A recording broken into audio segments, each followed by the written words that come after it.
Hey friends, I may not be on camera just because my dog is in my lap and she's not letting me film, but I'm Jen, this is Remembered Reads, and I'm back to announce the 2026 March Mystery Madness. March Mystery Madness is, of course, the readathon reading challenge that was created by Elizabeth from LizziefayeLovesBooks and Troi Towel way back when. This is the 11th year of March Mystery Madness. And I'm happy to announce that this year's theme is Around the World in Mysteries. For some folks, this will be an easy challenge. For others, it'll be getting out of your comfort zone. In addition to the pages of all of our co-hosts, I will include information about our Discord and our Instagram below. Also new this year, we have a group of hosts who are going to be creating videos focusing on mysteries in their countries. So I will include the schedule for that and everybody's names down below. We have some folks who have been active March Mystery Madness participants in the past joining us this year, so that is awesome. We have 3 prompts this year.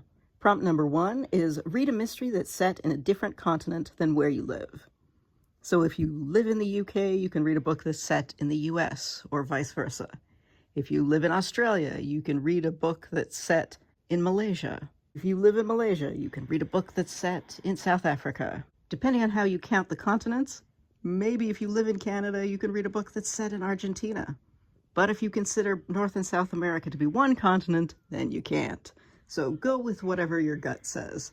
If you consider North and South America separate continents, that counts. If you don't, well, I'm not going to call you a cheater, but some people will.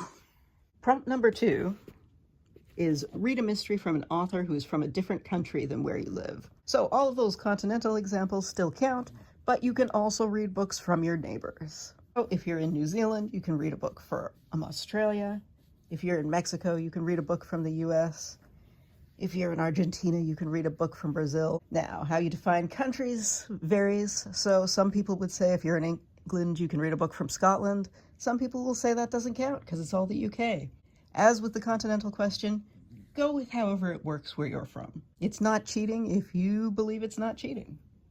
And I would say the same thing with semi-autonomous regions within countries. If you read books from different First Nations in Canada or the US or Australia, etc., that can count if you want. However you define country is fair enough.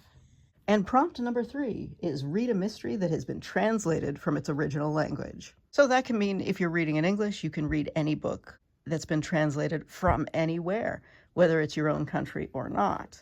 Which means that if you're in the UK and you still want to read Agatha Christie, brush off your school French and read her in a French translation. But also, this opens up all kinds of other books from all kinds of other parts of the world. And there are tons of translated mysteries out there. Also, I apologize for all the noises. That is my dog who is in my lap making noises. All right, friends, that is it. Those are our 3 prompts.